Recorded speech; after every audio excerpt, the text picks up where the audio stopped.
Un pasteur fait une grave révélation. Il nous explique en détail comment le pouvoir d'Alassane Ouattara va tomber. Comment ces ministres vont tomber un à un.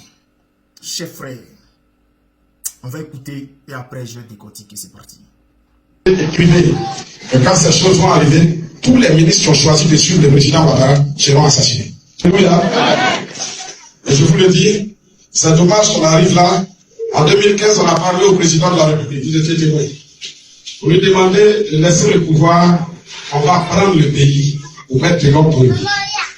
Le président a dit, il n'écoute pas. Je vous ai dit en son temps, on ne va pas lui faire la guerre parce que nous ne sommes pas des guerriers. Mais la puissance de Dieu va se mettre en marche en lui. Il saura que Dieu a parlé. Tout ce qu'il va entreprendre, c'est ça qui va le perdre. Il n'a plus d'autorité. La seule chose qui lui reste, c'est la violence. Voyez, tout ce qu'ils sont en train de préparer à Bobo, l'ange de Dieu nous a révélé. Tout ce qu'ils préparent à commencer. Les armes qu'on se prépare à distribuer aux gens, en se disant qu'au moment venu, on va s'en servir, tout ça ne va pas aboutir. Tous les ministres que vous voyez, qui sont en train de s'attacher au président, c'est des morts vivants. Il n'y a pas un conséquence sur eux. Je le répète, il n'y a pas un. Dieu est en train de faire le puits. C'est pour ça que quand les gens se plaignent, je dis ici, laissez la demande sur leur fidèle. Laissez le président Ouattara, chacun fait ce que Dieu a mis en son pouvoir. Et j'ai dit, regardez très bien et observez, écrivez, que quand ces choses vont arriver, tous les ministres qui ont choisi de suivre le président Ouattara seront assassinés. Et je vous décris le film. Le président sera lui-même pris. Quand il sera pris, ils ne vont pas le tuer sur un premier temps. Ils vont le torturer. Il va demander pardon. Il sera humilié. Les gens vont laisser une période à calmer. Il va croire que les gens ont relâché. Mais les gens iront au bout du projet parce que Dieu a résolu de l'arrêter. Et de mettre un terme à sa folie meurtrière et à sa dictature. C'est ce que Dieu me dit pendant que je vous parle. Et donc, quand ces choses-là vont se faire, le ministre de la Défense va tomber dans les premières heures. C'est par amour pour eux qu'on le dit. Le premier ministre, il sera chez lui. Il va se croire capable de conduire les événements. Mais les hommes iront chez lui, devant sa femme et ses enfants, et mettront un terme à sa vie. Je vous donne toutes ces précisions pour que quand ça vienne, vous croyez. Amen. Je vous avais dit en 2010, le 10 octobre 10 août 2010, je vous avais dit, à l'époque, à partir de novembre, la Côte d'Ivoire aura deux présidents. Il feront 4 mois et demi de crise, le président Gbagbo sera vaincu, il ira en prison, on l'attrapera un lundi. Je vous ai dit toutes ces choses-là, ces choses se sont réalisées. Et aujourd'hui, on vous répète la même chose. Ouattara, c'est fini avec la Côte d'Ivoire, mais malheureusement, c'est des millions de morts qu'il y aura. Toute la Côte d'Ivoire sera secouée. Les combats vont commencer par Abidjan. Ça sera très violent. Les gens même seront gagnés par la famine. Ils iront dans la lagune, partout pour chercher de l'eau, parce que tout ça sera détruit. Et les hommes vont penser qu'il faut fuir Abidjan pour aller à l'intérieur du pays. Quand ils prendront le chemin, les événements vont se déclencher à l'intérieur. Ils seront pris dans un étau, ils ne pourront rien faire. La guerre sera terrible. Je ne le dis pas pour vous faire peur, mais je vous dis parce que l'heure de Dieu est arrivée. Vous voyez, en pareille circonstance, je devais me taire parce que quand tu parles, on te met en prison. Mais si je parle, c'est parce que je sais sur qui je compte. Et il ne peut rien faire. Parce que celui qui m'a envoyé pour parler connaît leurs pensées. Et il a les moyens de les dompter, de les maîtriser, jusqu'à ce que le temps marqué par Dieu arrive. Et je vous informe, je ne suis pas sûr de revenir parler encore. Je pourrais venir peut-être prêcher, mais je ne suis pas sûr de répéter ces choses. Notez-les très bien. Très bien. Les choses vont se passer comme ça. La femme du président de la République va chercher à prendre un hélicoptère pour aller au niveau du 43e débat. Elle va descendre. Elle sera stoppée. Les militaires français vont hésiter. Et ils vont la maintenir sur place quand elle ne pourra pas sortir du pays. Ça sera fait comme ça. Je vous le dis, pour que vous croyez quand ça va venir. Ça sera comme ça. Personne ne sortira du pays. Amen. Tous les étrangers que vous voyez, Dieu va enlever le pays entre les mains des étrangers. Les étrangers vont fuir la Côte d'Ivoire sera vite. Amen.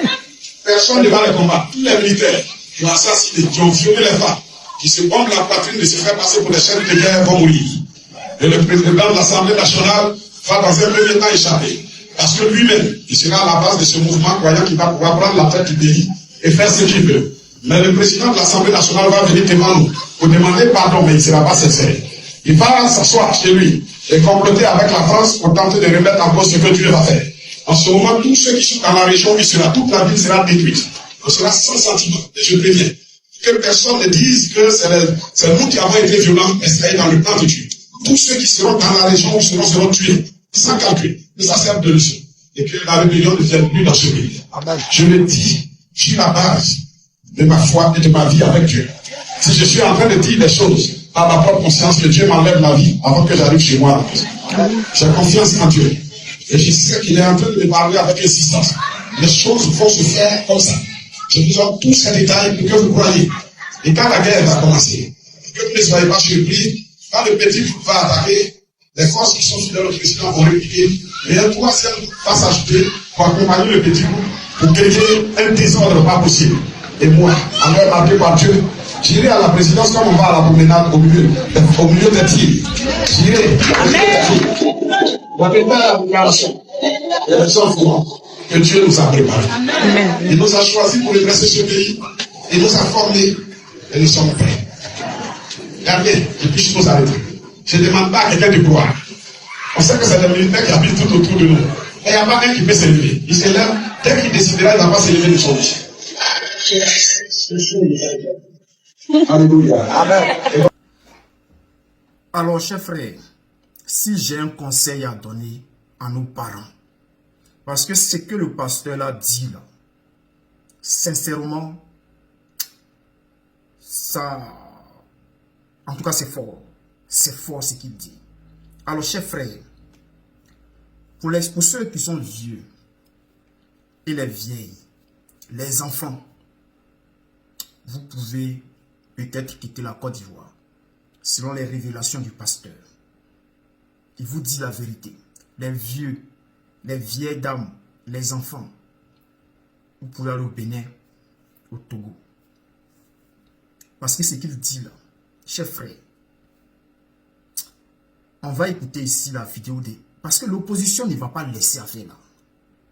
L'opposition, cette histoire-là ne va pas laisser affaire là. Et puis, je vous dis, l'opposition là, de la manière que l'opposition persiste là, on les arrête, on les met en prison, on les tabac, on fait tout. Mais les pieds est assis sur caillou. Il sait de quoi je vous parle. C'est pour cela qu'il dit encore aux Ivoiriens, le combat est dur. Parce que Dieu demande à tous les Ivoiriens de s'unir autour du président Gbagbo Laurent. Chers frères, chers camarades, on va écouter ici l'honorable Michel Gbagbo, ce qui s'est passé aujourd'hui.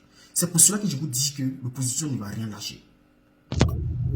Bonjour à tous les députés de l'opposition, auxquels se sont joints les députés indépendants, ont quitté séance tenante l'ouverture de la session parlementaire et nous avons fait une déclaration à l'extérieur de l'Assemblée pour prendre à témoin le peuple.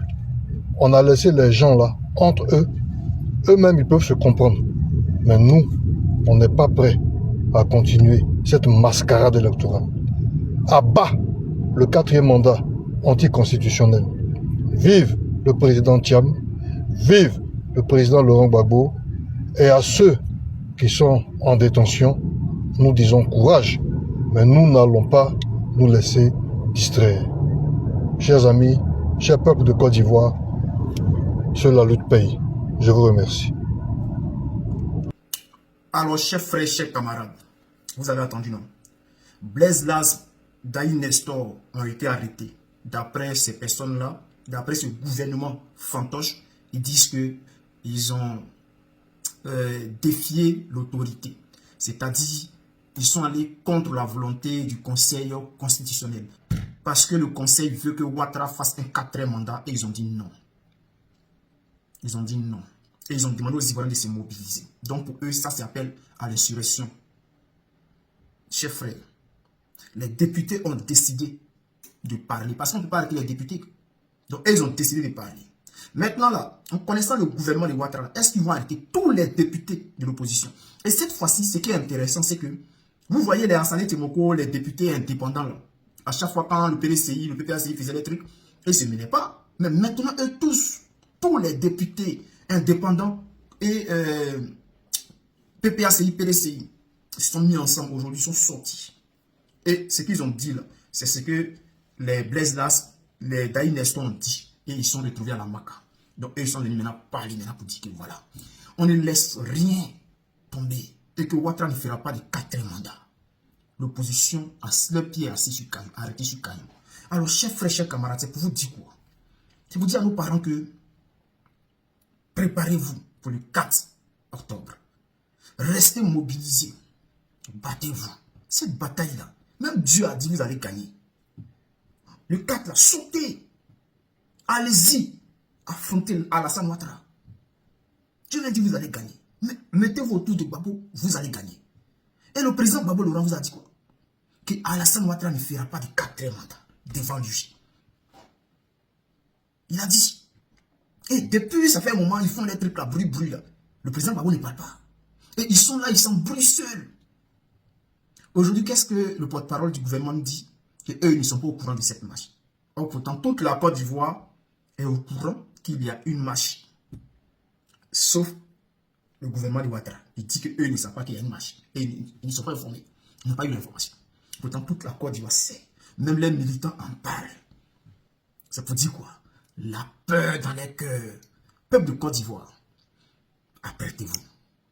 Nos parents qui peuvent sortir de la Côte d'Ivoire, si vous voulez sortir. Sinon, c'est le pasteur qui demande ça. Hein. Le pasteur dit sortir de la Côte d'Ivoire. Sinon, c'est moi seul. Là. Et les gars, restez. Quel que soit ce qui va se passer là, on va gagner cette lutte-là. Nous allons gagner.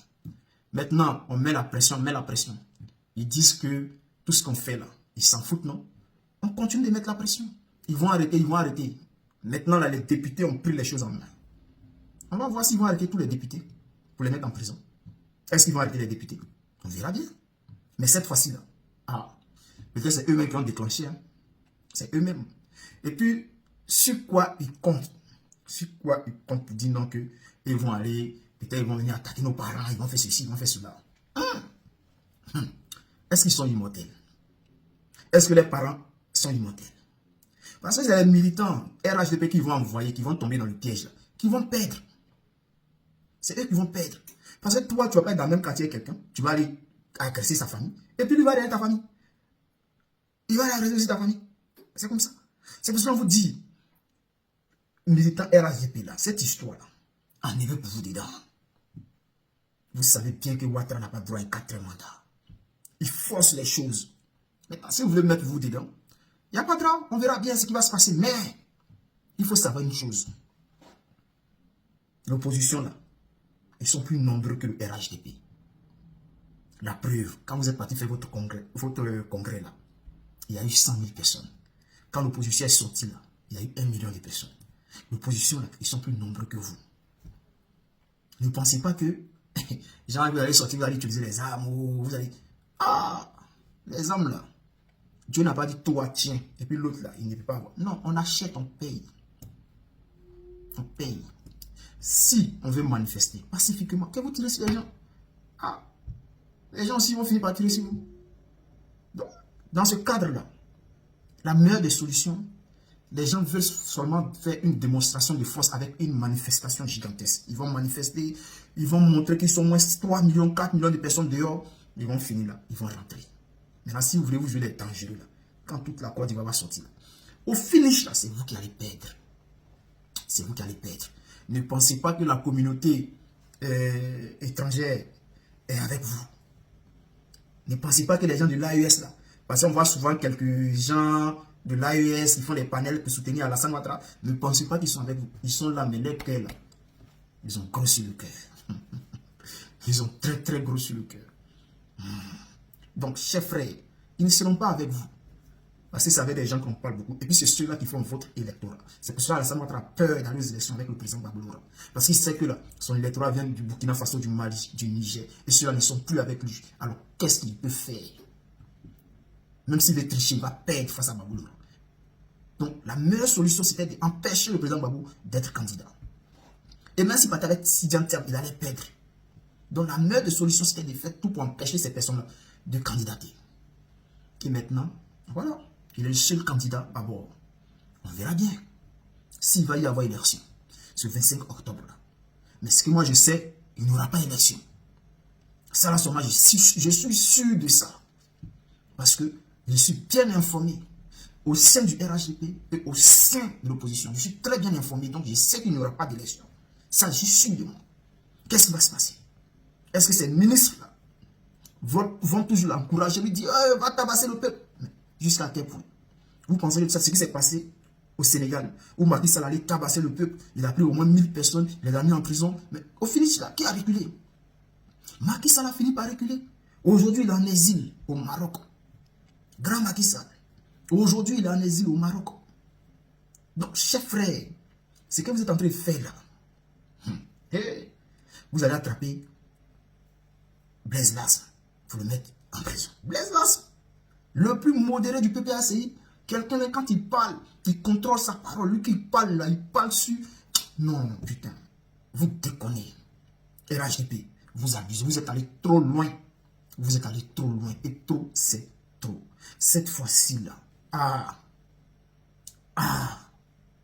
on ne laissera rien passer. Ça a commencé à les députés. Les jours qui vont suivre, vous allez bien voir par vos yeux ce qui va se passer. Cette fois-ci là, il n'y a pas d'amusement là. L'homme ne veut pas trop parler. Il y a des choses que l'homme ne veut pas dire. Vous allez faire. L'homme va finir par parler. Peuple de Côte d'Ivoire, restez mobilisés. Mettez-vous tous autour du président Gbagbo Laurent. Vous savez pourquoi ils ont divisé l'opposition? C'était à cause de ça. Parce qu'ils savent que si tout le monde autour de Gbagbo Laurent, ça ne les arrange pas. Donc, il faut créer des petites branches comme ce qu'on voit aujourd'hui, les Blé Goudé, les Simon, les Awadon de l'eau, les Jean-Luc Bion, mais ils sont passés inaperçus. Et ils pensaient que quand ils allaient créer ça, et puis ces personnes allaient partir aux élections avec Alassane Ouattara, les gens disent, oh c'est bon, les Gbagbo Laurent, oh c'est maintenant même que les gens sont derrière le président Gbagbo Laurent. Tout le monde est en train de se rallier à Gbagbo. Les députés indépendants, l'opposition, ce n'est pas de la vraie opposition. Tout le monde se met autour de Gbagbo.